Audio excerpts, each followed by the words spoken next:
Where is Daniel Robinson? Saturday night, that question on the hearts and minds of Daniel Robinson's family and friends gathered at the state capitol asking for more to be done since the now 25-year-old geologist vanished in the Buckeye Desert. My son is just not my son. He's also America's son, because this happened to a lot of families. Since then, his father David organizing search parties hoping to find his son. Volunteers showing up week after week, standing strong with the Robinson family. Daniel could be any one of us, and so we definitely need to bring awareness to the situation.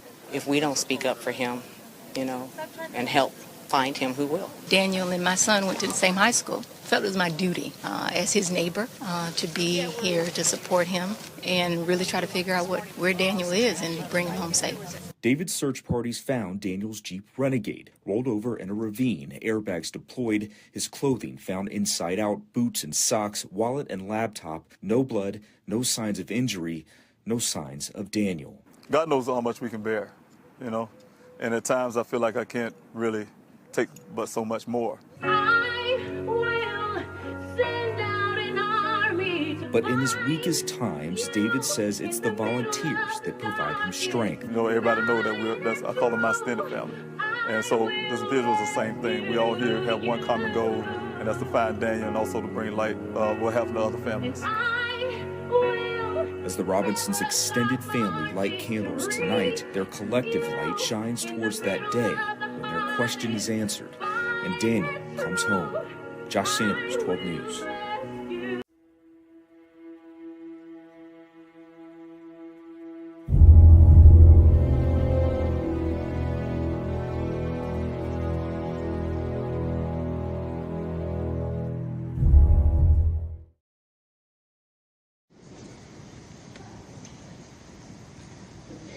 My name is Daniel Robinson. I attend AC Flora, and I'm planning to major in geology at College of Charleston. Good job.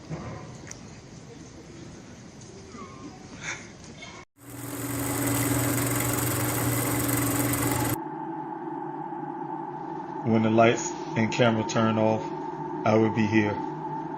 When the interest and conversation fade, I will be here. When there's no one around, a father will do anything it takes to be there for his son, to protect his family.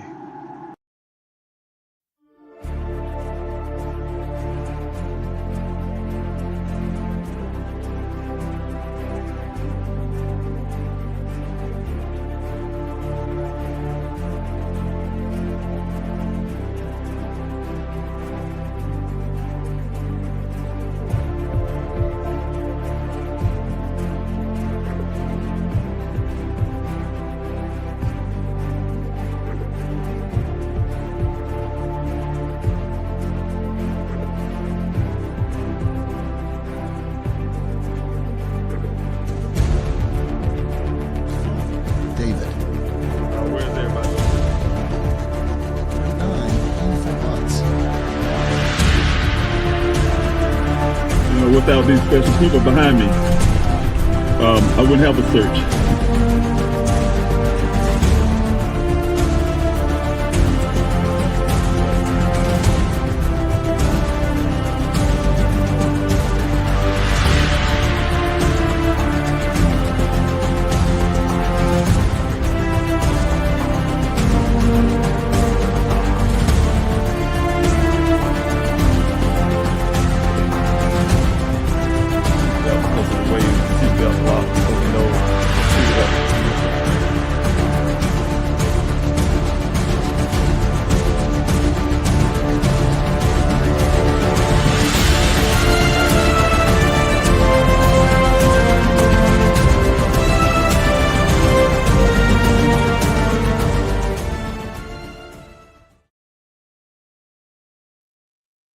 Hello, everyone. Dave Robinson here, the father of geologist Daniel Cornelius Robinson. Thanks so much for joining me this evening, this Saturday evening, on this live stream. Tonight, I just want to do a little quick Q&A, talk about my son's case. I rarely get an opportunity to do live streams like I used to, running for U.S. Congress.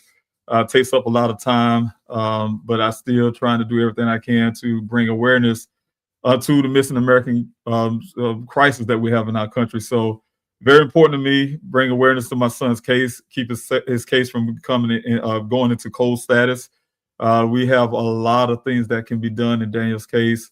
I'm still pushing and doing everything I can with law enforcement to actually do those jobs. So that's where we're at when it comes to Daniel's case. But I want to give everyone opportunity, especially those who probably don't even know anything about my son's case, to ask questions. I know a lot of you probably heard a lot of the details of the case. You may hear some of the same things that you heard before, but I definitely need to get it out to people who haven't heard about Daniel's case, to continue to spread the word and the awareness of Daniel's case. Again, like I said, it's very important to me and my family to keep Daniel's case alive, which is, like I say again, is not as far from a cold case, despite or anytime anyone would think so, because they say, hey, where's the new leads or new things? But like I said, I have to keep pushing law enforcement. You remember when I was in Arizona, the only time law enforcement, well, again, the Buckeye Police Department was doing anything is when I was there, personally there, and pushing them down the street. It's almost like kicking the can down the street to get them to do certain things. So now that I'm back in South Carolina, it's a stalemate. It has been very still. So again, my goal, what I have been doing is in the background is pushing, getting FOIA requests to, you name it, to try to get law enforcement to do their job. We had a custody exchange of the items that I have from the crime scene with an agreement with the Buckeye Police Department, Detective Justin Adams, to perform the forensics and things I've been asking for years. I can't report to this point none of those things, as far as I know, until I get this FOIA request done to determine if they have done anything. But last I've known, with a phone call, they have not. So, but that's where we're at. Just keep pushing. Like I said, the only way, and that's with any case, the only way you can get new leads in the case is like we see what happened in the Galtrey case. You have to go look for it. If law enforcement is not actually actively looking for something, they'll never find it. They'll just say, "Oh, we don't have anything. It's a cold case." But you have to go look for it. And I don't want to have to use that same analogy I use all the time when it comes to looking for things. You can technically say, especially when law enforcement went out to do a few searches, yes, I went looking for Daniel Robinson, but you didn't really look. Because if we know that if Buckeye Police Department really looked for Daniel when it's out there in that desert, they would have found the human skull that my team, my searchers had found. They would have found the 7 human remains, despite they trying to bring it down to the 7 human remains that we found out, two people out there, bring closure for their families. And that's because we were actively looking. The Buckeye Police Department didn't find their own hands in front of their faces every time they went out to a search. They couldn't even find a construction cone or a cactus or anything. So, but we found everything that was reported to the public out there. I even saw the case for the Maricopa County Sheriff's Office, a red pickup truck they were looking for. So what I'm saying, if you are actively looking and you're really dedicated to that, and you really have a passion to do the right thing, you would have found, like I said, the human skull, or you would have found the other human remains that was out there. So again, I'm pushing them, and I have to continue to do so. And to do so, again, everything I do, and I say this a lot of times on the Instagram and TikTok and some of those things. So I think some people don't really understand what I'm saying, that everything I'm doing is for everyone else. It's not for David Robinson. It's not for some ideal that I have and just want to run for U.S. Congress. No, it's for everyone. It's for the 600,000 Americans that go missing every year. It's for my son. It's for, the names I just don't know, and I, when I go say I do these things and try to do everything I can, I need the help and it's people to kind of fill in that gap. So I do have the infrastructure there in a sense. If you look at pleasehelpfinddaniel.com, as a matter of fact, I should have shared screen, but look at pleasehelpfinddaniel.com. You can see where I have the infrastructure there. The flyers, the mail-in protest, the sign the petition, those type things. And so I need help. I need help from the general public, from you guys, from the grassroots movement that we started from 2021 to continue to do that stuff. It's still is urgently needed. I know it's been going on 5 years now, but it's urgent needed, because when we had let our foot off the gas again, we'll see the things that happen in Daniel's case where there's no movement from law enforcement, because again, there's no pressure on them to do the right things. There's no pressure to them to continue to do the work. And so, you guys have done that for me in those years, made things a lot easier. So it gave me the opportunity to, like I said, write Please Help Find Missing Americans Act. Take my time to do that. It gave me opportunity to run for U.S. Congress in 2024, and now I'm running again in 2026. So it gave me the cover to be able to do that, so I can do something greater towards this missing American crisis that we have in our country. So I want to say hello to everyone. Katrina, I see you right there on the Instagram side. Those who I can't put on the screen. Who is that? Gil fella. Thanks so much. It's me. Thank you so much for being here. Annabelle, thanks so much for being here. And yeah, I think that's how you said it. Henna, thanks so much for being here. Everyone that's on the Instagram side that I can't put on the screen right now, but I'm really grateful that you came in on this evening. Those who are on Facebook, YouTube, and Twitter, thank you so much for being here. Chill Out, thank you so much for being here. Hello to you as well. Yes, I do. I do need the help. So, like I said, everybody can help me in a lot of different ways. Jamie, and I'll tell you about that in a minute. Chill Out. Also, we are with you, sir, to bring Daniel home. I truly appreciate that, Jamie. And thank you so much again for being here on the Facebook side. Chill Out on the YouTube side. I truly appreciate that. And I have Teddy Johnson. Thanks so much for being here. Daniel, thanks so much. I appreciate it. Daniel's so lucky to have a dad like you.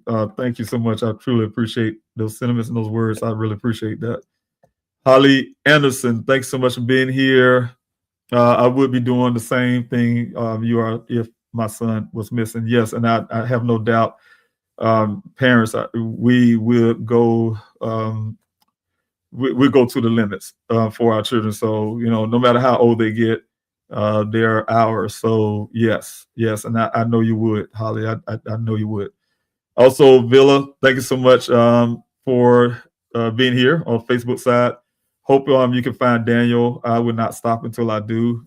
We will get these cell phone pings that I'm still waiting to get. We will get the information that never goes away. The retention times that telecommunication claim they can't keep. We will have those too. Hello, Tracy. Thanks so much for being here. I truly appreciate you coming in. Hello, everyone. And David, thanks so much for being here. And everyone again, Katrina and everyone else on the Instagram side, thanks so much. I really appreciate it. But I want to start off really quick about a couple of cases I want to throw here and try to make sure that we are paying attention to some of these cases. I almost try to do this every time I come to live. I'm going to start putting up some flyers and things so we can talk about or just be able to help in other families' cases and things. So again, it's very important when we do so.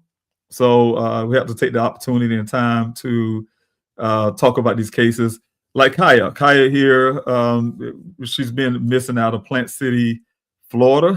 That was on February 6th of 2020. At the time, I believe she was 33. I hope that time is right. Katrina, you can tell me if I'm right on that. And you're welcome, Katrina. Her hair is red auburn, and her height is 5'6", and she's a female, of course, with brown eyes, 170 pounds, biracial. So Katrina, she's 28 when she went missing, right, Katrina? I apologize to everyone. She's 28 when she went missing. I'm assuming Katrina, you could correct me on that as well. But she was 28 when she went missing. I'll update that flyer to match the age when she went missing. Oh, thank you, Katrina. Okay, circumstances of her disappearance on February 6, 2020, approximately 4 p.m. Kaya left the residence of Coward Road in Plant City. After dropping her boyfriend off, Kaya's car was later found approximately at 7 p.m. abandoned at East Trapnell Road, just west of Jap Tucker Road in Plant City. Her car was found unlocked and running and on the railroad tracks. You can call the Hillsborough County Sheriff's Office if you have any information about Kaya. That is 2224 Falklandburg Road, North Tampa, Florida. That's 33612. Their phone number is 813-247-8200. You can see the QR code, and that will take you to Finding Kaya. That's a Facebook page from her mother, and you get a lot more information there. All right. Thank you so much, everyone. Also, we have here also Mr. Alexander Kruk. Mr. Kruk, he's been missing. I'm going to get my dates right. I didn't get his date of birth, but I think he was missing. He was at 37 years old. If I have any of these things wrong, I have to do some updates. You also please forgive me on that part. But he's a white male, 6 foot, 175 pounds, with brown hair, brown eyes. He's missing out of Milwaukee, Wisconsin. So if anyone have any information about Mr. Kruk, please, if you know about his case, you see his face there, you've seen him anywhere, please reach out into the Milwaukee Police Department. The number is 414-935-7405. Kruk was 33 at the time of his disappearance. He believed to have traveled out of state. And if I remember talking to his family members before, I think they was thinking somewhere out into New Mexico area. So, but definitely, please look out for Mr. Kruk. He's been missing for a good while now. And like I said, in my opinion, there's no real cold case status. It's just that we have to work together as a family of people to share these stories and help find the answers that we're looking for. Also, we have Mr. Zelig Williams. He's right here out of Columbia, South Carolina, where I'm from. And Mr. Williams is a Broadway dancer. He was last seen on October the 3rd, 2024, here in Columbia, South Carolina. His date of birth is September the 10th, 1996, age of 28 when he went missing. Black male, 6 foot, 150 pounds, black hair, and brown eyes. Mr. Williams, his family is desperately looking for him, and trust me, his mother, his sisters, his family, they all are very much worried, but you know what? They have faith that we're going to get the answers that we're looking for. Also, the circumstance about his disappearance after Mr. Williams left his mother's home, he was seen driving in the area of the Congaree National Park in South Carolina. His abandoned car was found the next day. And, the ironically to these cases is hearing how these cars are seen abandoned, and so we know that with Daniel's car, we know that with Mr. Kruk and also with Kaya. So, it's one of those things that keep happening. Also, my son, Daniel Robinson went missing on June 23rd of 2021. My son, Daniel Robinson, is a geologist. While working out in the Sonoran Desert, he went missing after meeting someone, Ken Elliott from Weber Waterworks, out at a well site. And he was 24 years at the time, and he's 28 now. 29 now. I'm gonna get my dates right. Date of birth, January the 14th, 1997. He's a black male, 5'8", 165 pounds. At the time he went missing, black hair, brown eyes. Again, my son, I really am doing everything I can to find my son, so I need your help to continue that as well. So you can please help find Daniel. That is the QR code to get the information you need to reach out to me. Also, the Buckeye Police Department, 623-386-4421. Also, you can get me directly, 803-200-7994. Just definitely need your help. If you have any information about my son, you can call the 24-hour tip line. Live operators, 24 hours, 7 days a week, can take your call. You can remain anonymous, but if you don't have to talk to anyone, you can just text the word tip to the same number, and you can still remain anonymous if you like. That's 844-602-0660. Investigating agency, me, myself, and also the Buckeye Police Department. So thank you, everyone, for that. And lastly, we have Miss Ashley Williams. Ashley went missing out of LA. She's her parents are desperately searching for her. Ashley was last seen in the 3800 block of Crawford Street in July of 2025. I can't tell you the circumstances of Ashley's disappearance is very troubling because it was out of character for her to not talk to her father. She talked to her father literally every day, and she's always constantly keeping talk with her father and her mother. And just for her to have some circumstances surrounding her disappearance that day, it was very strange. Her parents going back and forth, flying back and forth from Georgia to try to get all the information they can about their daughter. They're very concerned about her. Like I said, again, when parents, we know when the thing's out of character and people tell you these things and it has nothing to do with their child. They know exactly how their child think and things they would do. And especially with the constant communication, and she just vanished. At the time, she was 28 years old, Black female, brown eyes. She's 5'6" and 170 pounds.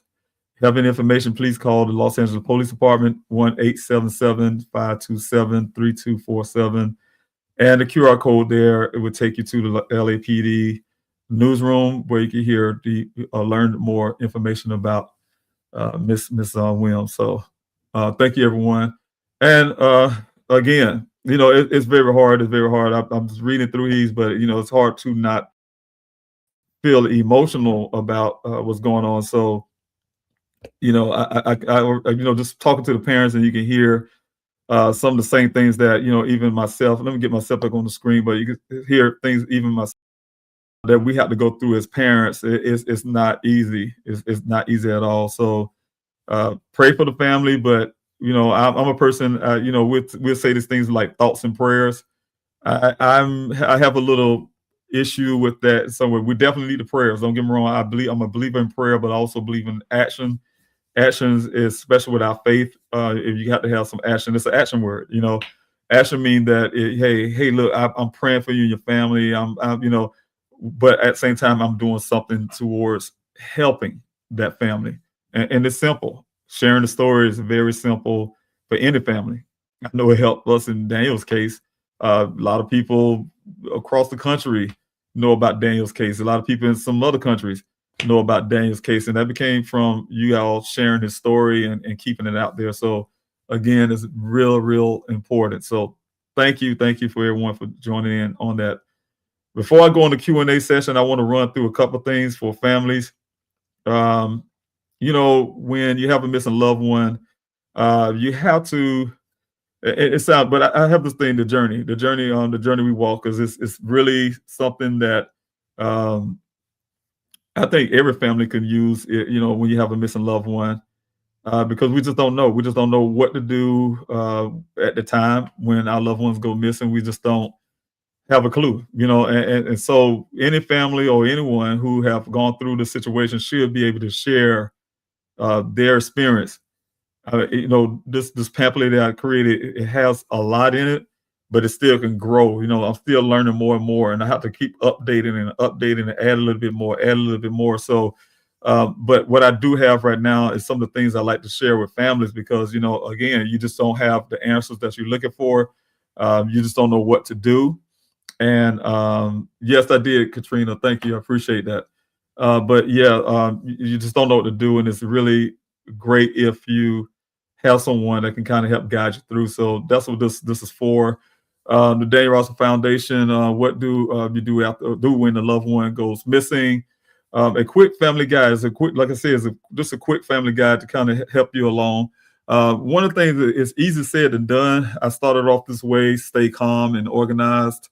It's very hard. Trust me, it's very hard to do that. So what I also often say is try to find a loved one who have that kind of strength to be able to do that, because it's very important.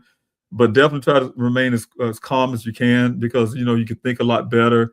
You get some more most effective actions. I don't know if everyone can see this, and if you can, please give me a thumbs up. I meant to ask you guys, if you can see this pretty good, you can read it, give me a thumbs up. If you can't, then I'll just go ahead and we'll go through it. And I apologize, and this time I'll try to make it a lot bigger for the screen. But let me know, give me some thumbs up if you can see, and anyone can see and go kind of read a little bit, enough to go along with me as I speak about this guide. And I'll give it a moment. And Katrina, you can get this copy of it. You can download it off of the DanielRobinsonFoundation.org. It's right there as a PDF. Also, I can send it to you. You can request it on pleasehelpfinddaniel.com, or you can contact me. And like I said, with the phone number and the information I'll put on the screen, I will send that out to you, or you can download it. But yes, I see some thumbs up. Thank you so much, everyone. I truly appreciate that. All right. Like I said, take a deep breath. Try to remain calm as possible.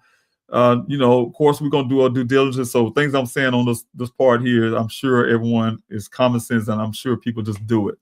You're notifying your family and friends. Of course, you're checking around to see if anyone know if that person have been around, or try to get some of the ideas and try to find some of their friends as well. That will help. But also have someone who can actually take notes of everything, because when you talk to people, especially friends, those things may come handy. I'm telling you, loved ones, friends. They say you have, like Daniel's case, you have friends, and I talk to his friends. Yes, I write those things down, what other friends tell me, and keep track of those type things. A lot of times we're so frantic, we don't think about things. Like I said again, it's easier said than done, because in the spur of the moment, you're not thinking about those same things. Trust me. But reach out to key contacts like the workplace, the schools, the places that person frequently visits, like coffee shops, or hey, they always got the coffee shop. You can go to the coffee shop and ask questions. Almost being like your own detective in some measures. And close contacts of friends, like I said. The other part is organize. Create a dedicated folder and binder, because you're going to have a lot of things you're going to have to end up putting into that folder. Trust me. So you're going to take relevant notes and documents and anything you can find, phone numbers, people you talk to, and people who ever reach out to you. Because I'll tell you, as soon as you put out there someone's missing, a lot of people will start contacting you. So those are some other areas that we could think about. Contact law enforcement as evident what you're doing next. Once you have done so and did your due diligence and confirm that your loved one is actually indeed missing. Because we know, as a family, we know when our loved one's gone missing. It's important there to understand that also there's no policy. So when you go talk to law enforcement, you say, hey, look, my loved one is missing. I need to put in a missing person report. Law enforcement should not ever tell you that you have to wait 1 minute or 2 minutes or 5 minutes or an hour or 2 days, whatever. There's no policy. And if they do say it, make sure the first thing you do is ask them for a supervisor, and then that supervisor, what is the policy surrounding putting in a missing person report. And I can almost guarantee you, and I check at least 95 to, I'll say almost 99% of all police departments don't have a no wait policy. So if I'm offering, if the officer asks you that, please again ask for a supervisor and ask for that policy.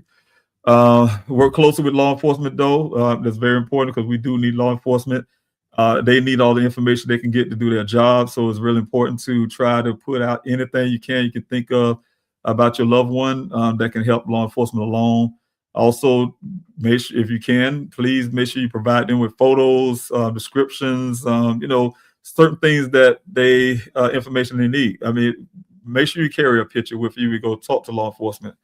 Obtain the case number, because the first thing they're going to do is give you a case number or provide or create a case number for the missing person report. So definitely get that down, because that's going to be permanent. That's going to be something that you get when you get the police records and everything else. It's going to be the same number. So definitely make sure you get those documented in your binder, your folder, so you can have that. So you can always have that as a reference point. The key questions that you can ask: who should I contact for updates? Who's in charge of my loved one's case?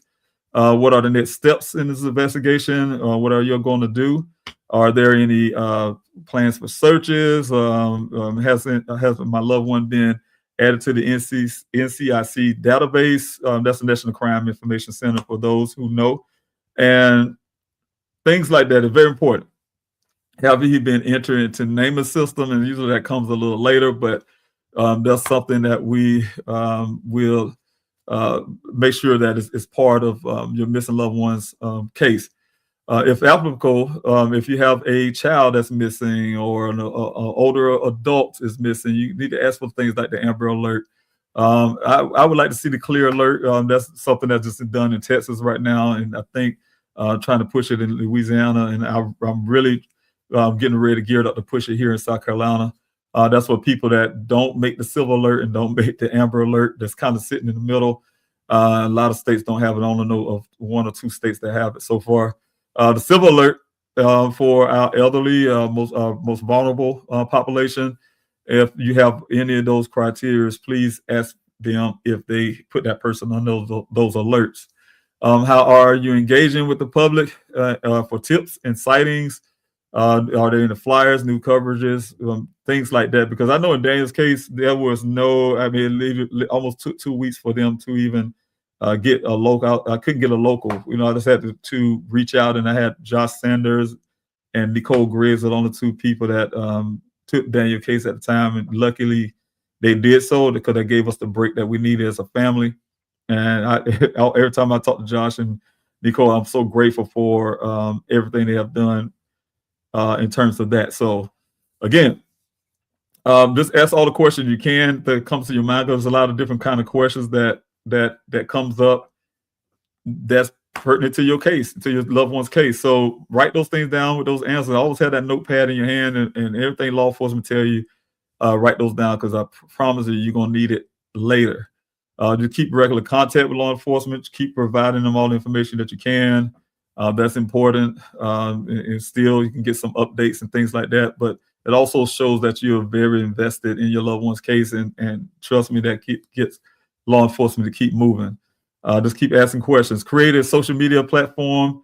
I always say, social media, a lot of families use their personal page. That's fine. But, it depends on how you want to do it. But I think open up a dedicated page, social media platform, whether it's Facebook, Instagram, TikTok, all these platforms.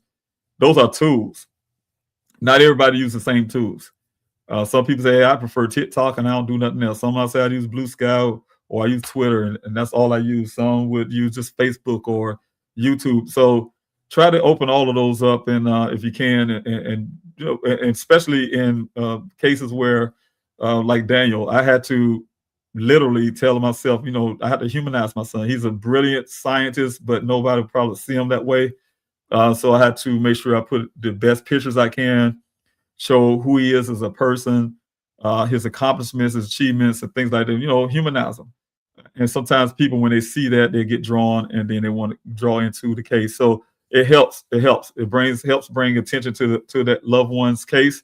And also it helps with later on with resources that you need when you go do searches, help people want to go out and share the story, those type things, because a lot of times, a lot of cases we already know do not get news coverage. So that's our first outlet is have our social media platform. Website is important as well. I look at website when I created, that's the first thing I did was created pleasehelpfinddaniel.com. I came up with that title, Please Help Find Daniel. So I made sure everything say, please help find Daniel. You see right here tonight, please help find Daniel Q&A. So I came with something that kind of resonate with people, and they hear it over and over again, repetitive, and that sticks in their head. So find something and start the website. And the website will help, it's a centralize everything. You have a base where everybody can go to get information and things like that. You have planned searches. Of course, you're gonna say it on like a social media, like I said, but some people are dedicated to one social media platform. But if you say website, everybody come to that website. So that's very important. That's the reason why I chose to also create a website. Share it widely, join local groups. and share your website, share your social media platform. Protect sensitive information, though. You want to protect things that that's the reason why I say again, I prefer a family to dedicate things to your loved one, create a new page, because your personal page, a lot of times, they have your friends, just your friends, and maybe family, and maybe people that you trust. But you're starting to open yourself up to public, so you have to be very careful. Create the flyers if you can. Anybody, you can do those flyers. It don't have to be as certain way I had to do when I was out, because mine didn't start off this way. Mine started off with a big giant piece of paper, and then I ended up going to one of those printing stores to get it laminated and things like that. It was huge, and then I got a little better as time go by. But get the flyers out you can. Post regular updates about the case. Anything you can share with the public. Consider starting a podcast like I did. When I say, I thank Gizzle K for Grizzly True Crime, who got me started with that. But to be able to talk and engage with people and have Q&As and things, so that helps. The best time to post, of course, you have it right here. I put those things up there for you. You can leverage the newspapers and radios. I have been going to talk to those Mr. Galloway in Phoenix, Arizona. He gave me my first radio break out there in Arizona. I just went to the radio stations and told, hey, look, I have a missing loved one, and a lot of times they'll put you in their slots, and you can get your loved one out on the radio station to get a wider audience. So so those things you can look at. It's a lot here, and I might go through the whole thing tonight, because like I said, you can get these things off of Daniel Robinson foundation.org, or you can get it. Please help find Daniel. I will make sure it's on that website, pleasehelpfinddaniel.com, or you can get it directly from me. I can send it to you as a PDF form. Organized search efforts, recruitments, and of course, that was one of the things that was very difficult for starters. I have never organized anything at the time. Military career, or you can call it, was helpful because I understand organization, but it was more trying to do something in a place that you don't know anyone. It was really hard. Post announcements on your family website and social media platforms. Requesting volunteers to assist you in the search. Provide clear details such as location, dates, and times of the search. Asking with any necessary equipment that you may need, or people can bring with them. People are willing to do it. Trust me, the people are willing to do it. They say, hey, I got a quad. Oh, I have, and that's what happened. Oh, I have a drone. I have this, and they want to come out and help. So, but you have to make it clear on your website, clear on your social media platforms, what you plan to do, when you want to do it, and things like that. Engage the local communities, utilize media outreach, and collaborate with online groups, because there's a lot of groups. In Daniel's case, for instance, out there in the desert, there's a lot of people that like to go out and hiking groups, and people that they like to go out and joyride and stuff like that with the quads and things. So you reach out to certain these groups, and for them, that's what they do all the time, going out in the desert, do certain things, for instance. Then they're willing to come and help with you. But also someone to help coordinate the search, because families, we are again in a situation where we're not probably in that emotional state to be coordinating the searches itself. So you can find people. You can work with law enforcement. They can help. You can also assemble a command team for yourself. Like get a search coordinator, like I said, logistic coordinator, and a medic. Some people was asking me again one time ago, why I have to do so much for a search for Daniel? Because me personally, I feel that you have to have some responsibility for people who come out to help search. You make sure they're safe too. So that's important to me. You don't just say, hey, y'all, come follow me. You have no real plan to keep them safe as well. I want to find my son desperately, but I'm not willing to lose someone else, family member, just to try to help our family look for Daniel. That wasn't something I could do. But again, always make sure you let law enforcement know that you're planning these searches.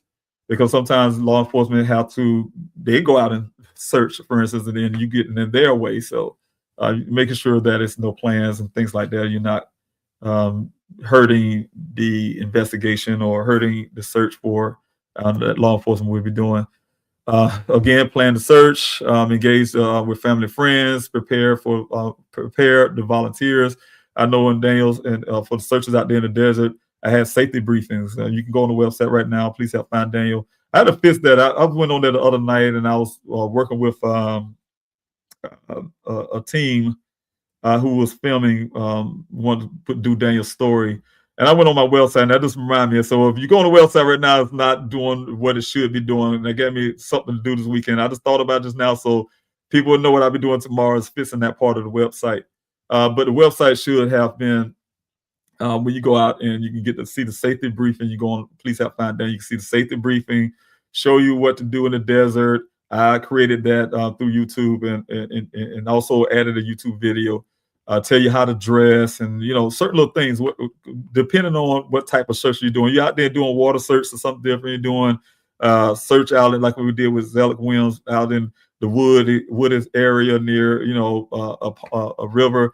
It's different things you wear and do. So to keep other family members safe, I think it's important that we give them the information they need to how to dress and prepare for what we're going to be doing out there. Make sure you stay hydrated, for instance, all that kind of stuff. So that's really, really important. Bring the flyers for distribution at the searches as well. People want to, after they help search, they want to also go into their communities and different places to share your loved ones' flyers.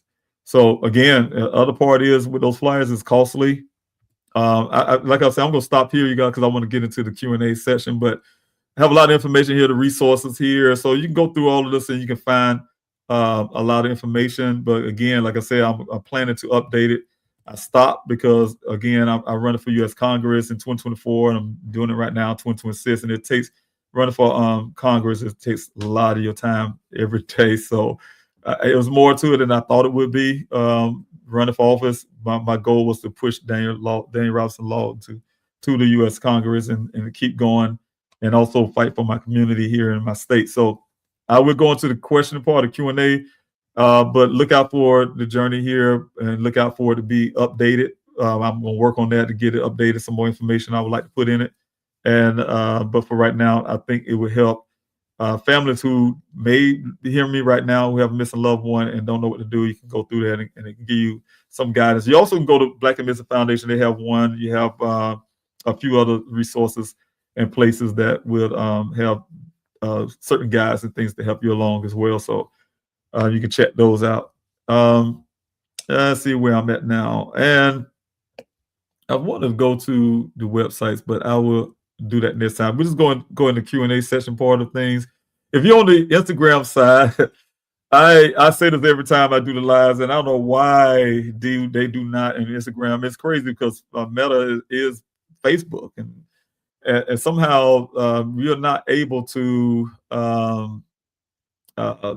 put Instagram on the screen. I can put it on it, but it won't be the way you can actually see. Everyone can see you on the screen, so it'd be kind of something that's not worth trying. But I can't see you. If you're on Instagram, I can see you. If you have any questions, please put the word question before your question, a question mark or a big giant Q or a big giant question mark. And I'll identify your question as I come down the comment section. I can see you on the screen there. But everyone else, if you're on Facebook, Instagram, Twitter, YouTube, except for Instagram, I'm sorry. Everyone else, I can put you on the screen, and you probably see stuff on the screen already. And I'll come down and help answer some of those questions I see. And that's what I'll be looking at, like Zodiac here. Thanks so much for being here. Real quick, Zodiac, I'm going to pin you right here for a second, but I want to say hello to Black Sheep. Thanks so much for being here. I have followed Daniel's case since he went missing. Do you have suggestions on how people can prevent missing person from being exploited? It's alarming how frequently it's happening. You say missing persons are being exploited. If you're talking about I'm not sure which angle you're going with that, but one thing I can say really quick, and I'm gonna get back to you, Zodiac. I got you, Mark. One thing I can say about that, when you have a missing loved one, and I tell families this too, please know that people are gonna come out of the woodwork. There'll be all kind of people. There's gonna be some that really want to help you, but there'll be a lot of them that want to exploit you. And that's what I think you're saying right now, Black Cold Case. They were trying to take every opportunity to capitalize on your pain. They know that you're most likely not thinking, and and I hate to say it this way, and I'm not saying it to demean anybody or make the thing light, but you might not be rational on everything, right? Because even when I was even being sharp, like I said, I used my military training to keep me from getting all emotional and breaking down, because that's what I was feeling when I was driving on that road. I couldn't get to Arizona fast enough. But even in that moment, even in those moments that you guys say, "Oh man, Mr. Roberts so strong" and stuff, I still had people was able to take advantage of me. $21,000 worth of damage. What I'm saying, so it can happen. It can happen. So again, yes, there's always people out there to capitalize on your pain. And so I have, when you ask that question, Black Sheep, what we do to prevent missing persons, missing Americans being exploited. And one thing is call it out. First of all, call that person out, call those people out.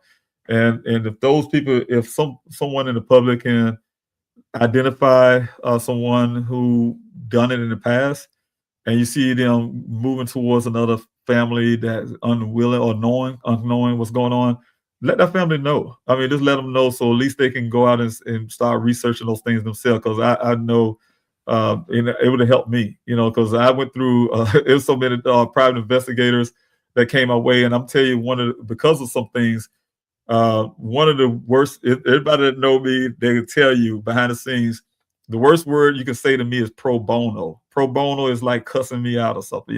I don't trust people when they come off running off and say, "Oh, I'm gonna do some pro bono." Nobody do anything for free. So be careful when people say that. I'm not saying nobody wouldn't, but 9 times out of 10 is not what free is not really free. So you have to be really careful about the word pro bono, for instance. Again, or some would take your story, your loved one's story, and to sensationalize it to get more clicks on their social media platforms or something. So you have to look out for that too. I had a person my daughter came crying to me one day about some guy was on YouTube, and he had millions of followers. But anyway, he was on this YouTube channel. He had his backdrop or whatever he got going on, like a real studio. I mean, this all papers and everything, like a news channel.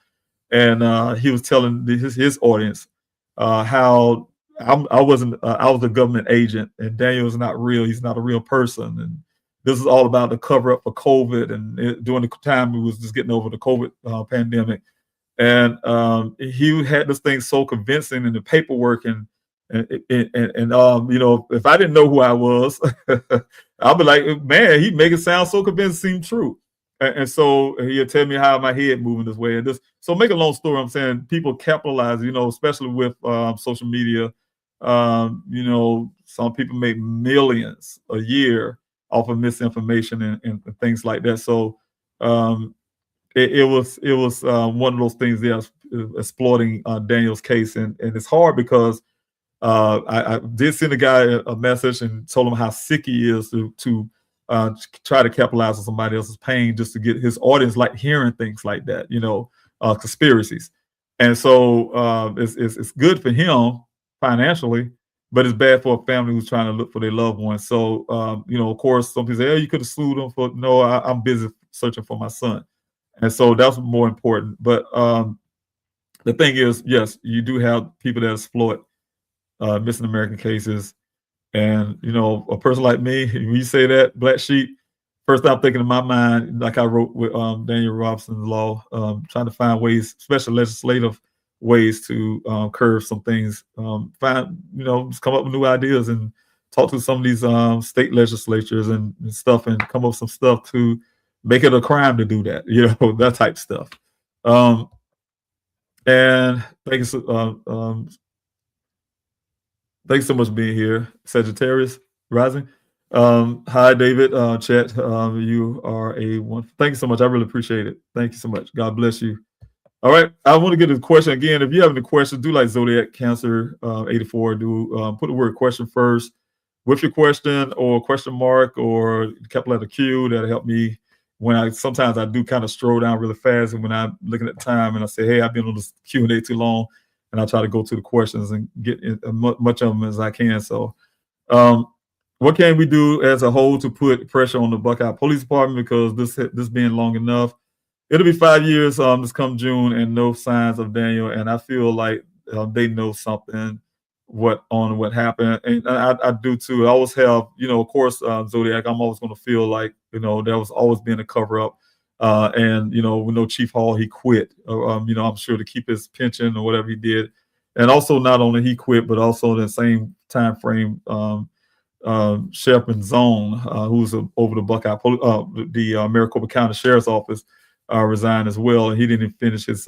He's elected official and didn't finish his term. So, those a lot of things that was happening at the time was very troubling. We already know the Buckeye Police Department, same chief that quit was suspended before, and the other one was forced to quit. The assistant, when they was falsifying documents, when it comes to crime statistics, and he also got in some real bit trouble for having business dealings that wasn't allowed him being the chief of police. So it's a lot of things that was going on to signal that a lot of corruption and cover-ups was done. It's mainly for me, it was when my private investigator came in and found all the information he did, and he was convinced this is a stage event, the vehicle staged there, based on hard evidence. I mean, physical measurements and things that he does with the vehicle for his job. And then the Buckeye Police Department rejected his finding, waited about a month and a half, I think almost 3 months, to finally hire their own private investigator, which I thought that's a detective's job, but hired their own private investigator to all he did was rebut everything my investigator found, but the crazy part was they say, oh, he's a world national expert or something to the fact. And if I was that guy, if he is one, he actually he signed his name on that BS, because this guy, it make him look bad because he haven't even touched Daniel's vehicle and made a full report. He never even seen it with his own eyes in life. And that's almost like me making a report about the birds flying in Washington, D.C. around the park. And I'm sitting right here talking to you guys right now. I have never seen it.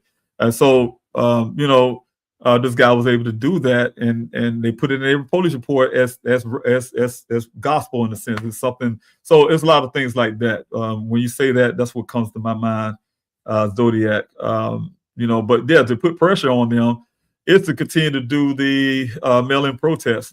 Again, what I was saying at the beginning of this is the infrastructure is there, and I tell you guys, if I have done this for, like I said, going on 5 years, Zodiac, and before I started running for office, I was doing more podcasts. I was trying to bring the awareness. I have been going back and forth to Arizona until my funding run dry, but trying to do everything I can. But I'm literally on exhaust fumes, if you want to call it, and decided to run for U.S. Congress because I know I can make a difference and do something big for missing American cases and everything else that I care about. But the point is, I'm saying is to be able to get that help from the public. It's one thing to be able to set some things up and try to get the people. And I want to give one shout out to a young lady, but I don't know if she wants me to put her name out, but the young lady who saw the last week's podcast and was able to want to join the Daniel Robinson Foundation to help us get it off the ground and doing the things I would like to see it do. So I really think that's an example of what I'm talking about. We need people for the Daniel Robinson Foundation to do the things I would like to see it do. I can't do it by myself, and I'm trying to do all these other things.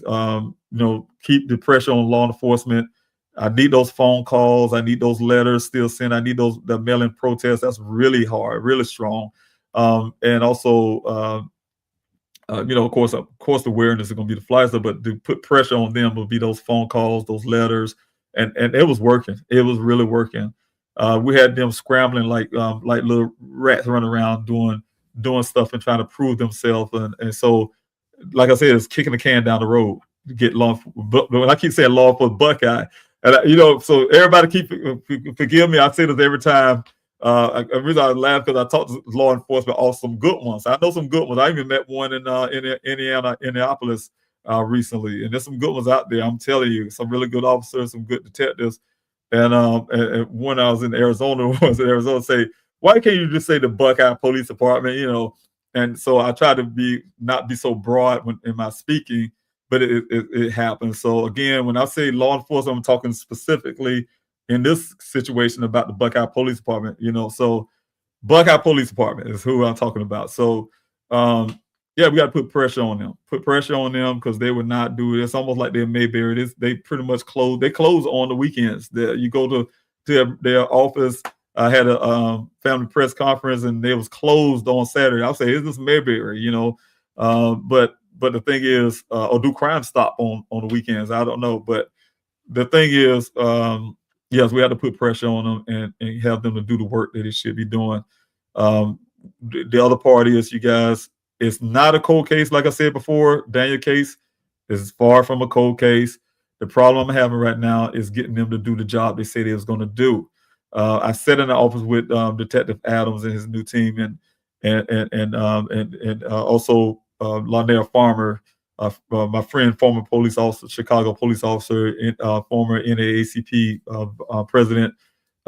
He sat there with me and hear all these things. These people. We even did the custody exchange. I had one of the ladies off the Daniel Robinson Foundation, my secretary.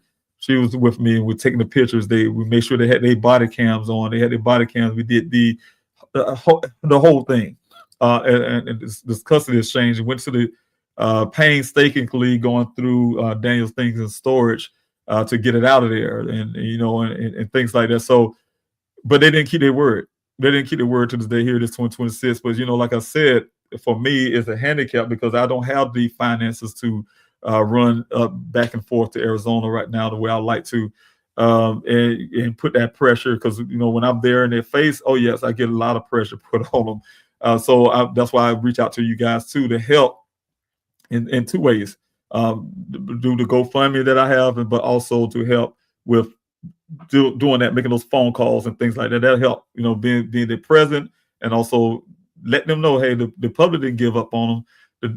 The father didn't give up on them, and so Daniel's case is really people are keeping an eye on it right now, and we need to have them to do the work that they said they was going to do, so you can find these leads. You ain't gonna find the leads. We seen the Guthrie case, and I'm gonna say it again. That family is getting the kind of attention, and unfortunately, they haven't found her, and that's the strangest part for me. But the thing is, but they have that kind of attention where they're actually looking.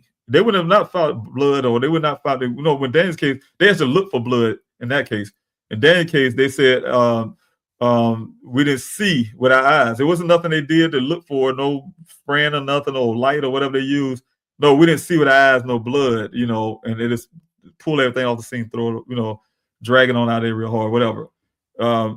Detective Biffin at the time told me on a call that I recorded myself talking to him, telling me why he didn't see a reason to do any forensics or anything on the scene, and so it's that time. You're not looking for it, you're not going to find it.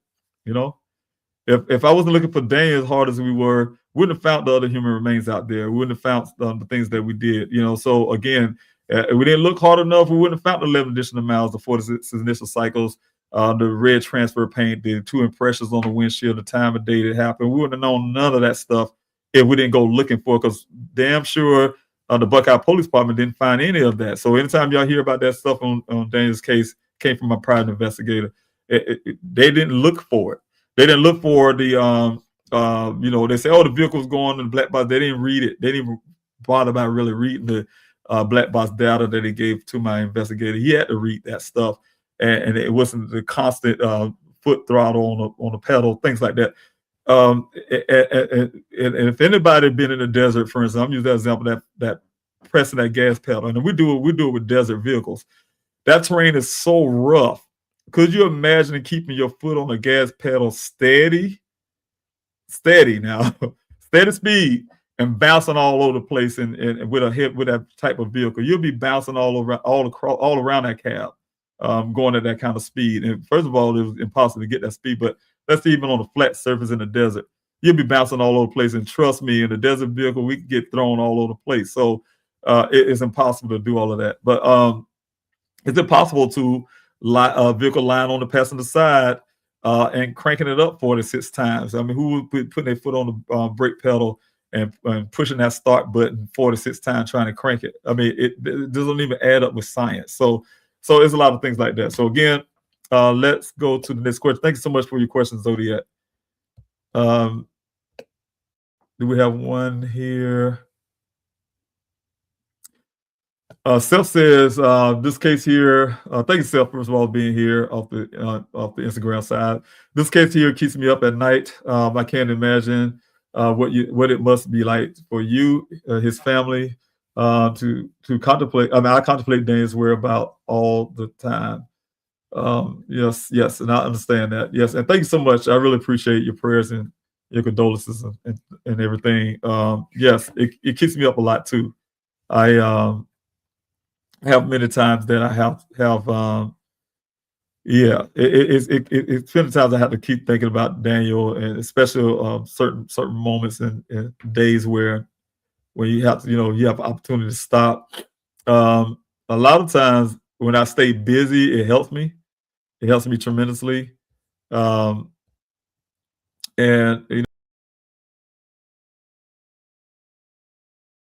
I think I hit the button just now. It helps me a lot when I stay busy, to keep me from thinking. But we can't stay busy 24 hours, 7 days a week. So yes, it's those times that can always come back and haunt you. In those ways, just keep thinking about it. So I don't see any questions, so I'm gonna put this up.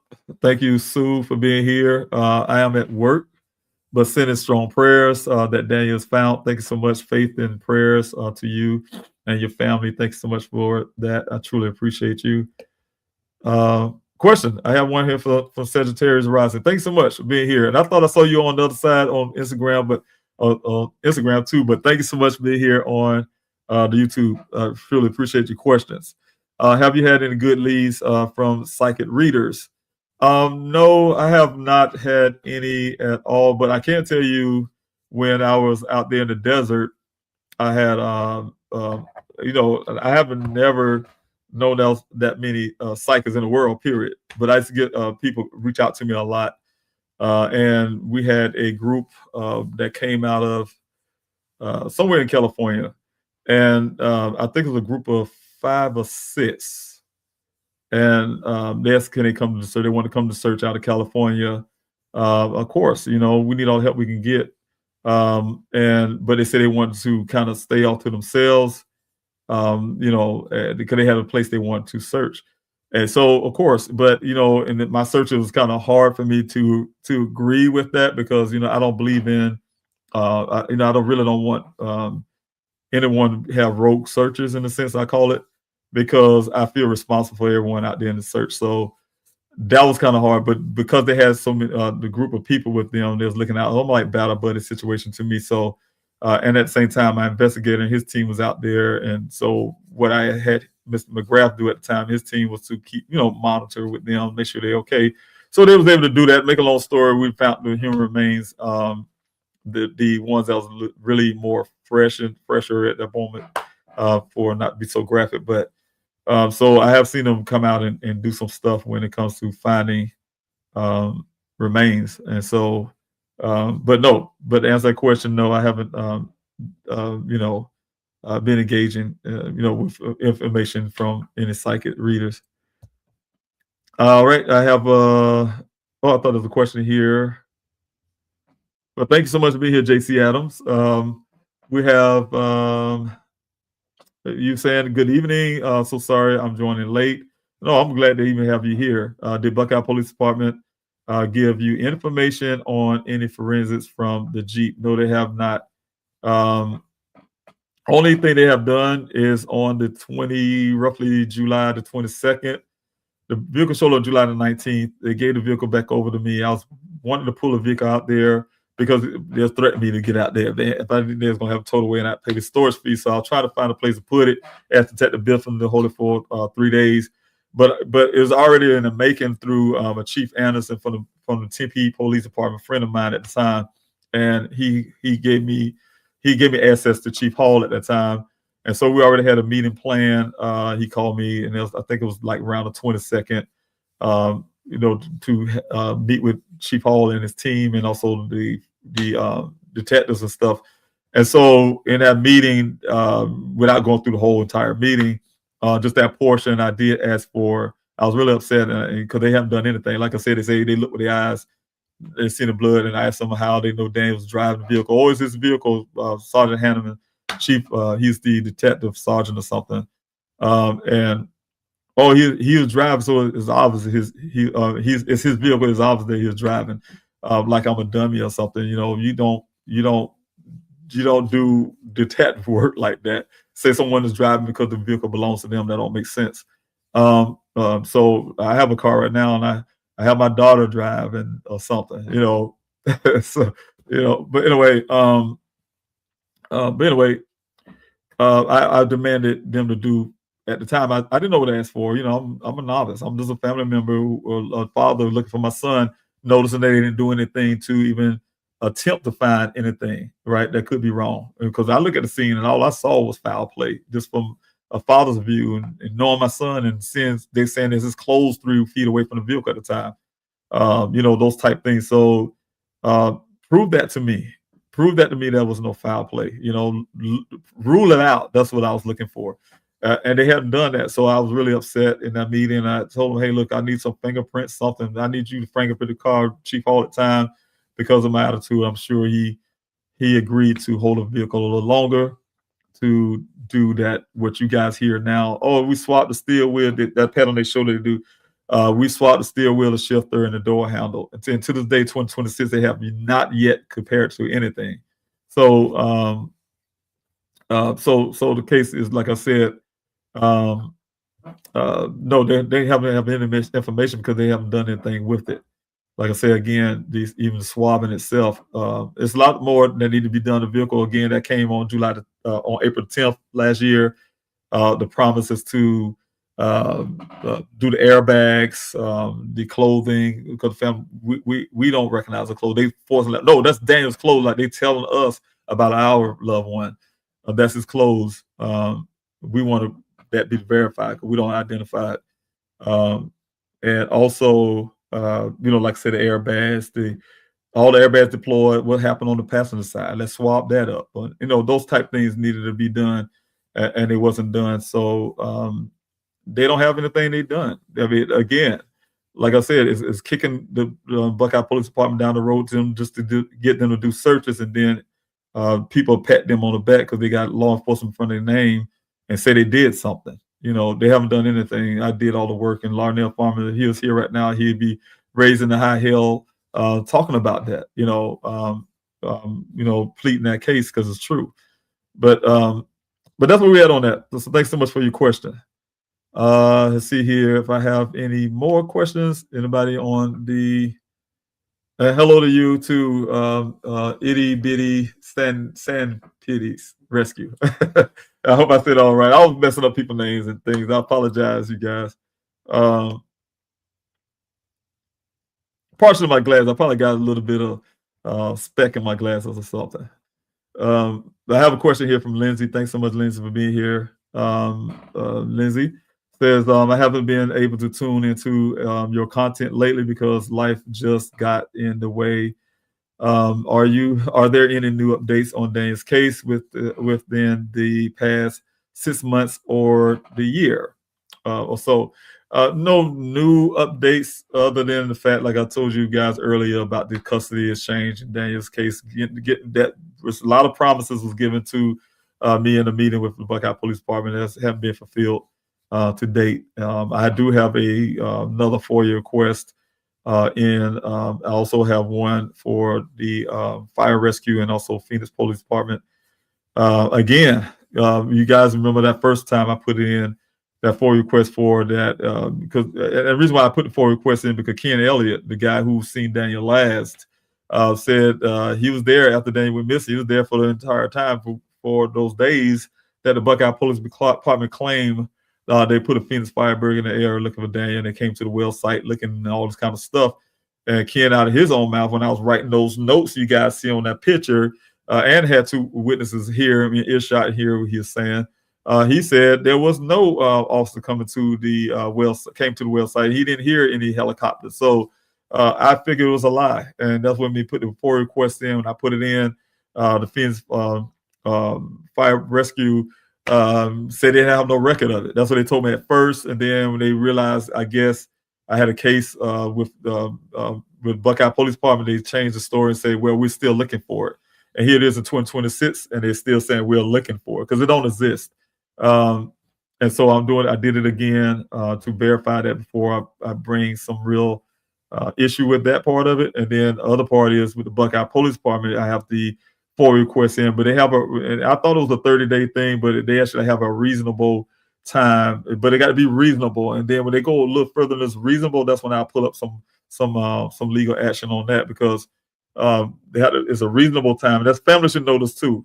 They put a FOIA request in, they have a reasonable time, because a lot of times they have to redact names and stuff like that. But it can't be extreme. You shouldn't be waiting like I have for over 3-4 years for a FOIA request. That's against the law. So make sure you know that stuff too. But again, no, that's not no real updates, and that hurts Daniel's case a lot of times. If you're not exhausting everything as law enforcement, you're not Buckeye Police Department, you're not exhausting everything, you have no right to say, there's no more leads to follow and things. You got to exhaust everything possible in a case, because what it does is, like I said, I've had to use the Galtre case again. What it does, it keeps the media attention. Oh, it's up because they like soap opera freaks, they want to hear the next new thing. I'm keeping this case on as long as I keep my ratings going. People want to come look at what's happening in this case.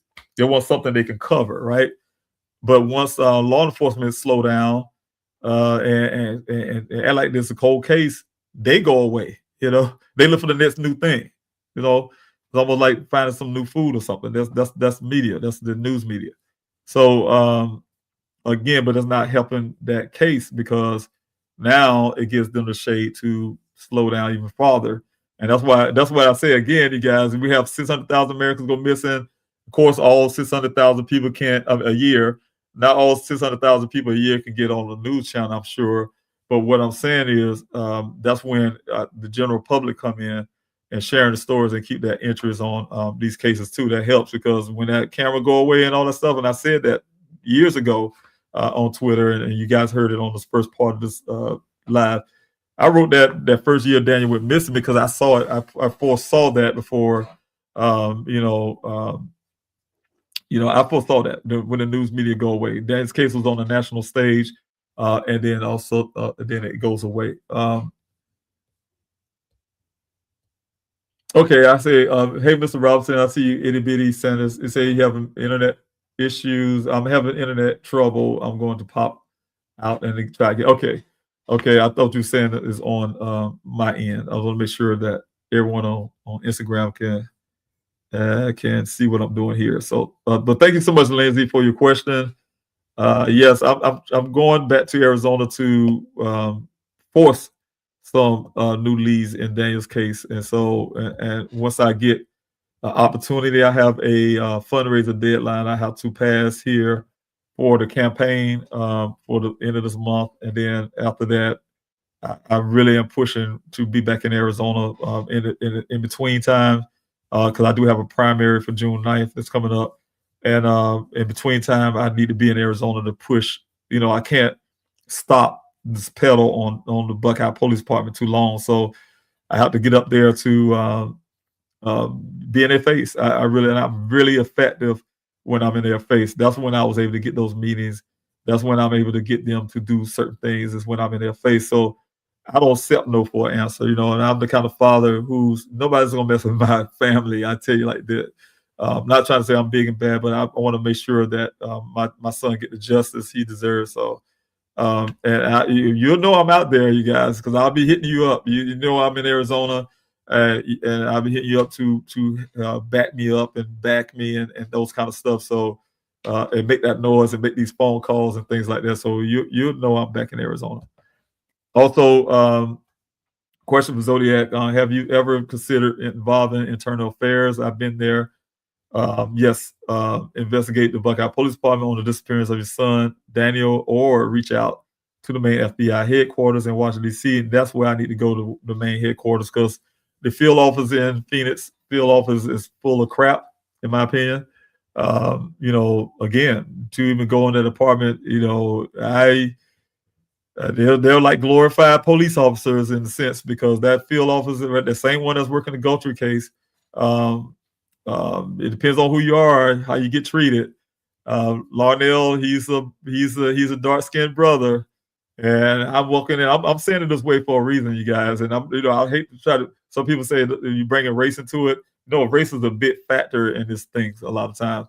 And so I remember, just as a father, going to talk to this FBI that the Buckeye Police claimed that this agent that Buckeye Department claimed and did this thing behind my back. They did this case briefing, and that agent said, "You, Mr. Robinson, did such a good job on your own. We don't need to come in." That's what they told me. The FBI said, right? So I don't want to bleed out about the FBI. So I went to I got in contact, found out who the agent was, and got in contact with him. Set up a meeting that I'm come up here to talk to the agent, because I want to hear what they was telling the Buckeye Police, what the Buckeye Police Department showed them, because I have done all this work for Daniel's case, and because they haven't done anything. What are they claiming they did? And so, make a long story, when I got there, that field officer, he knew it was there. You have to check into. They have a guardhouse. You check into the guardhouse, and they call the agent inside the building, and they had us wait into this little room adjacent to that. Of course, you got to get checked to make sure you got no weapons and all this stuff. So we sat there and waited in this little back room, and he came with 2 armed guards, the agent. And then when I said, "Hey, how you doing?" I reached my hand out to say, "Hey, how you doing, sir?" And he yelled at me. I know who you is, and it was real bad. The guy had a gesture, as in that day, and I'll be honest with you, that day I felt the way his body language was and the way he was attitudish and the way he was treating us, I thought we weren't going to make it out of there. They didn't even let us in the building. I thought we was going to get shot in this place, and I'll be straight up honest. That's how threatful it seemed like that. Just as a parent coming to ask questions. And so, again, yes, that's the experience I have with the FBI in the field office of the same one that's working that case in the Phoenix department. So again, so I don't have any confidence. I also work with the Justice Department. The attorney I had lunch. I went to the general's office. I mean, just everywhere, everything in Arizona, and no help. I had one told me, who was that? I think it was the general's office. Told me they don't work cases like Daniel. They only do everything I asked them what they do, they say they don't do it. And I said, "What you do? Do you wash windows or something? I mean, what do you do?" And so it's things like that. I had roadblocks at the roadblocks when it comes to law enforcement. So maybe I was doing a good job on my own. So those are kind of things that you guys will hear about. I'm going to pretty much write about this stuff, but those experiences. But the thing is, like I said, the involving internal affairs and things like that. I couldn't even get these city councils. You guys, when I went to the Buckeye Police Department, the Buckeye City Council meeting, you should have seen them. I felt like these guys. I think it was recorded. I'm making give a video so you guys can see. When I say stone face, they were stone face. Like, you know what the hell you doing up in here, basically. Let them know. But for me as a father who's been finding human remains and bring closure for other families, I haven't so much as from the mayor a Buckeye or the city manager or anyone to say, hey, you know, thank you or anything, or even acknowledge that Daniel went missing. Oh, my condolences, or we sorry you're going through it. None of that kind of stuff. So it's a difference. Again, I even seen the sheriff in Pino County working the Gulfstream case crying on TV.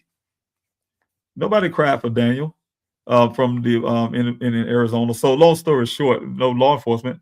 I seen Chief Hall with a smirk on his face when Sarah Seidner asked him a question. Made a statement that Daniel's father said, "Y'all don't care," and he said something to the effect that that's father's from the truth, but he had this smirk on his face, right?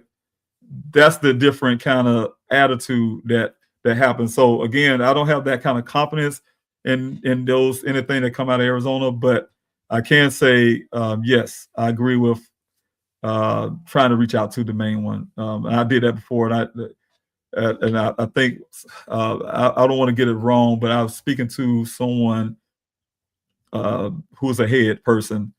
And then he had me to call back. And then when I called back, some woman answered the phone. And when I told her, hey, I want to speak to him again, whatever, she told me, you'll never speak to him again. And she was right. It never happened again. So I said, okay, great. You know, but that's the kind of thing with Daniel's case. For whatever reason, it's like that. All right. I have Sagittarius, thanks so much for your question. Do you think the police department is racist? Could that be a reason of lack of efforts? And, I don't know. I mean, I don't know people's heart and their mind. I just know the statistics. I can go by that, what happens, but disparities and things like that. But I mean, I don't automatically say someone is racist. I just think they don't have the. I mean, it could be a little bit like they don't see the value in Daniel like that. So. But I don't know. I don't know a person's heart and their mind, so I can't speak to that necessarily. But I do know Buckeye is a sundown town. I do know that.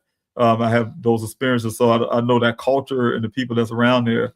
We have some Black people that live in Buckeye too. Don't get me wrong, but that's a sundown town, and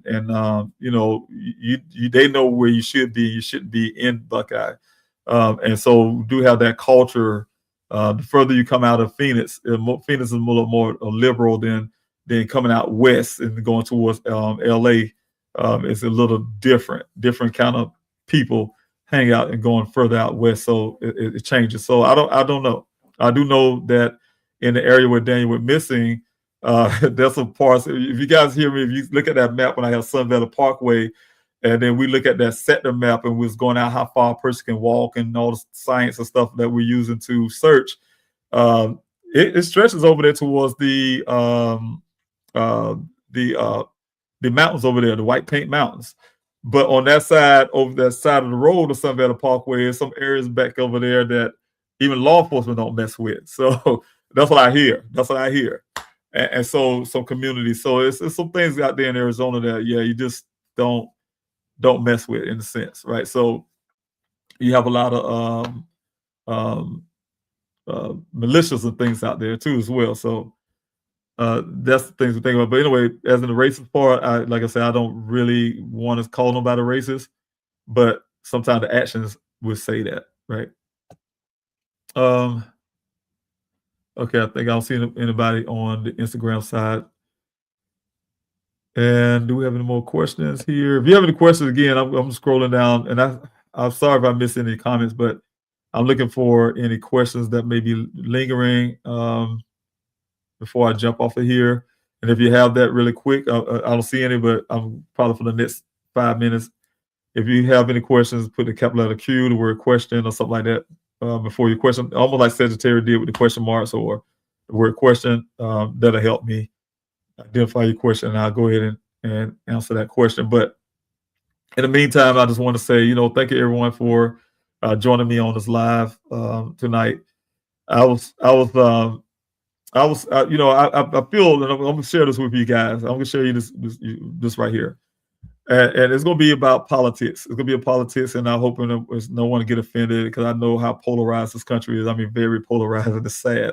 And I'll tell you like this, as a father who, it wasn't like this before 2017. It was a little different when you have talk about politics. You know, hey, not everybody was one party or the other, but we all knew that whoever got that seat, we live on that seat. We didn't worry about certain things.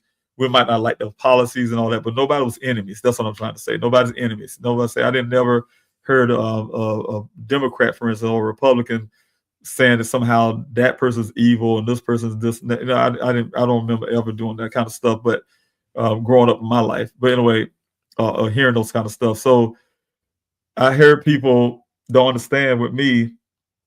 I've been out here for 4 years, going on 5 years, doing everything. And when I say I took a loss, I took a real loss, like really. And I'm not complaining because I do this over and over again for my children. I don't care. What I'm saying is I took a loss.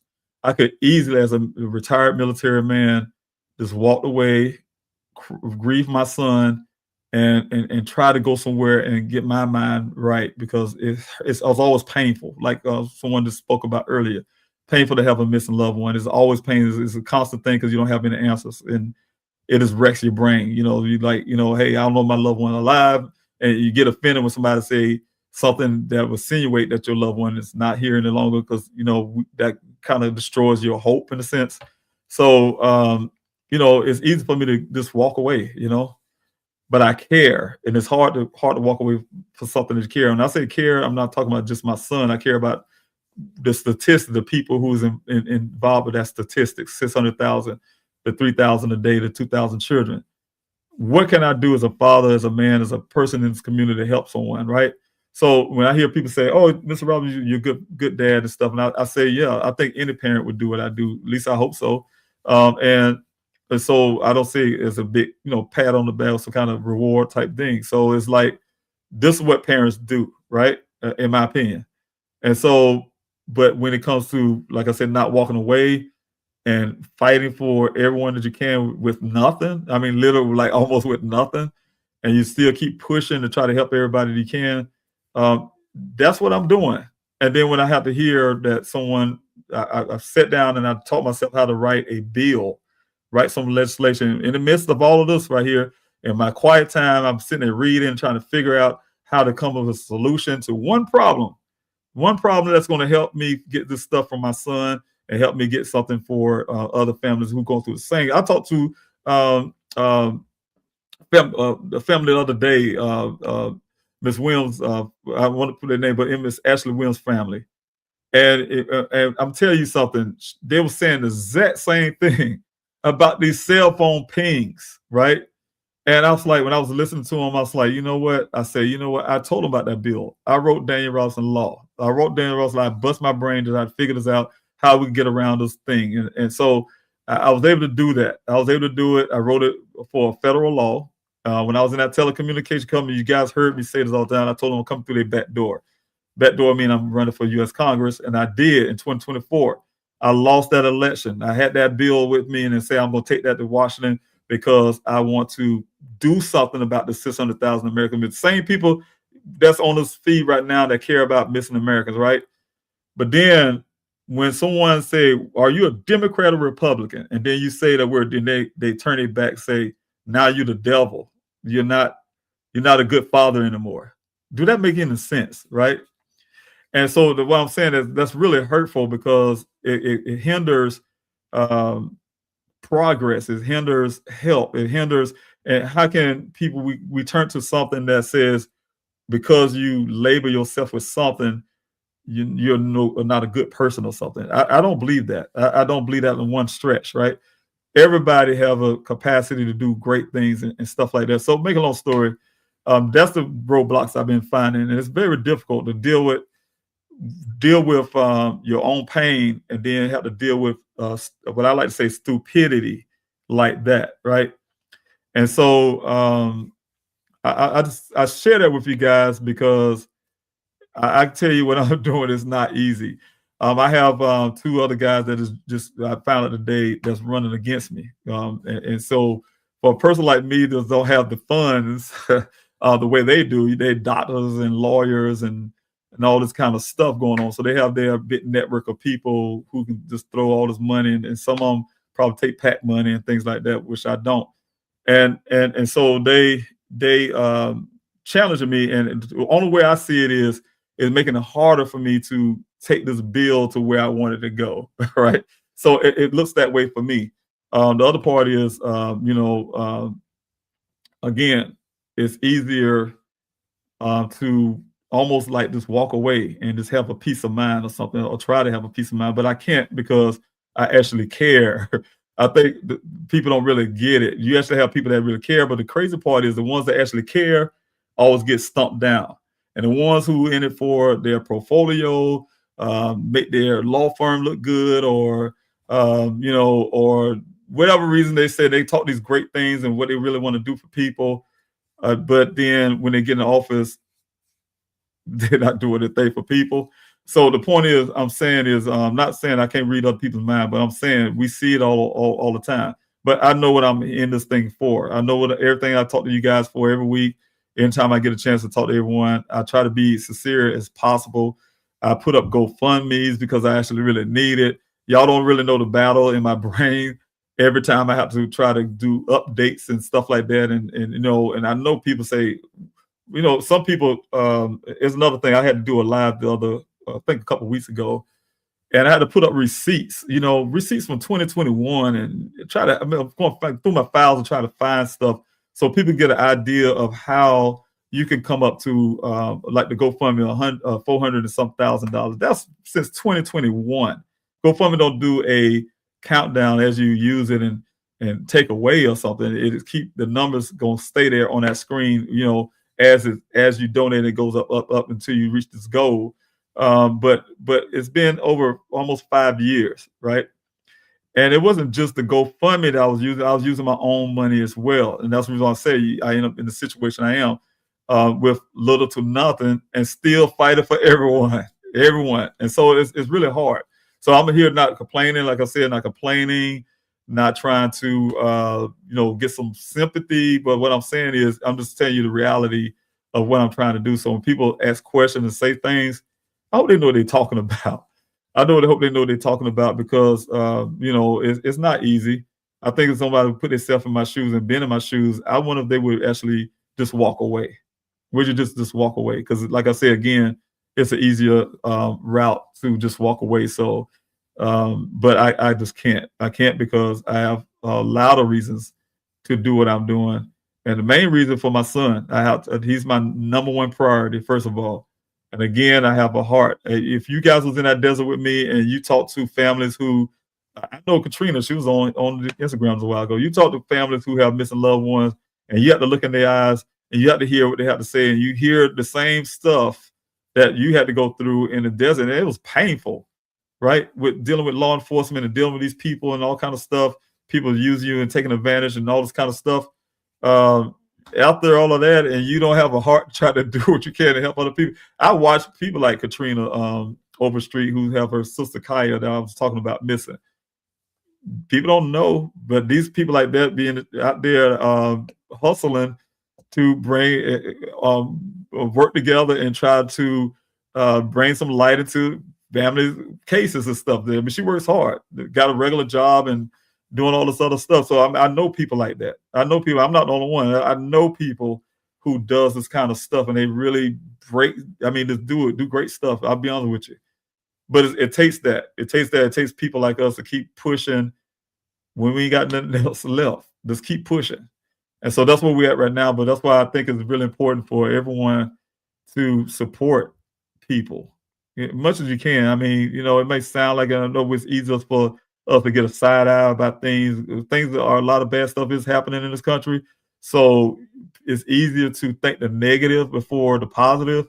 And that is our culture. That's what we are. We'll cling on to something negative a lot of times than we would on the positive side. Hey, to see the good into what people are trying to do. So just watch. I mean, like I tell people anything, just watch and say, you choose it. You can see what people are doing, what they're trying, if they're really sincere, if they're really trying their best to help, or if they just, again, like I said, I've watched it. I've been in politics now. I'm learning some stuff I had never thought I would know. I didn't think it was going to be this much, but I see things that I turn away from because it, to me, I really don't understand, because I say like this: if you tell somebody something and you don't believe it yourself, then why are you doing it, right?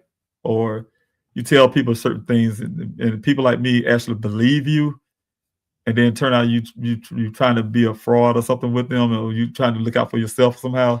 It's a problem for me. So anyway, enough of that, because that's like getting on some soapbox in a sense, and I'm not trying to even do that. I'm trying to help people understand that I don't get to come on here as much as I do. So when I do, I try to talk about things like this. I don't get to come and talk, and I guess kind of therapeutic for me as well to kind of express some of those things out. But definitely want to say thank you all for joining me on this live stream tonight. I really appreciate your time. I really appreciate your support and the help that you guys have been doing over the years to get my son's story out there, because I do need to find my son. And like I said, everything I do it for him. I do it for you guys, and I'll just continue on until I can't no more. So we'll see what happens. So anyway, take care of yourselves. And I didn't see any more questions, so I think I'm done here. I don't see any more questions. I don't want to miss anybody, but checking the comment section one last time.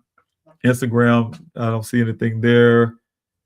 YouTube, Facebook, okay. I think that's it. But I'll try it again. Oh yeah, one last thing. Fridays at 8:30 p.m. Eastern Standard Time. That's 5:30 p.m. if you're out on the West in Arizona. I try to be on here on lives on Fridays, because I do a virtual virtual town hall. I do every Fridays for the political stuff. So after I do that, is at 6 o'clock. I'm at Eastern Time.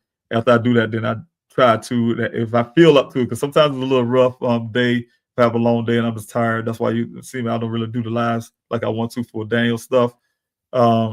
Is because I end up really tired.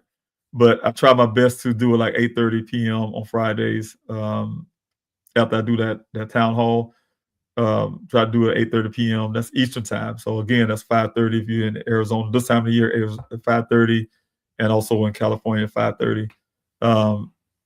And so if you want to join in with me on the next week, I would love to answer some of your questions. I will share some more missing American cases, flyers, and one other thing I will do. I want to go over the website. I want to do that tonight. I'm tired now, but I wanted to go over the website, both of them, and hopefully you guys can, again, help me out. That's what I'm looking for. So just want to make sure that. Oh, and one thing, I want to do this real quick, because I do want to do this real quick so you guys can see this, and I'm proud of this. I heard I was talking to a guy who's running against me today. I'll put this on the screen real quick before I jump off. I hope it. Oh, I froze up. I think I froze up, but it may not work for me. Let's see. Yes, I stop it. Okay. If y'all can hear me, I apologize. I froze up when I went to go try to share screen. But next week, I'm going to try and show you. But anyway, I can just tell you. I have the Daniel Robinson Law. Daniel Robinson Law. If you can hear me, please put a thumbs up, because my screen's froze up.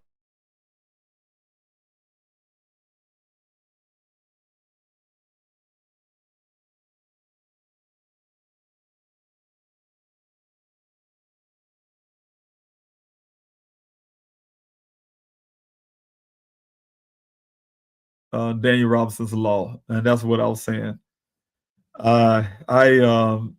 Again, it's running through the state legislature here in South Carolina. I know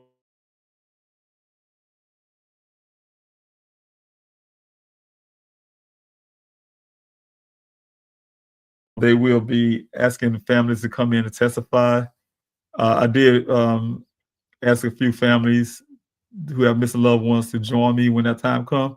So I need as many people as I can. What I'm going to do is put it on the website where everyone can write letters, or I'm going to try to find a way that you can do a small video if you can't make it to South Carolina for this But I'm trying to get as many people as possible to testify how this bill will help your family, right?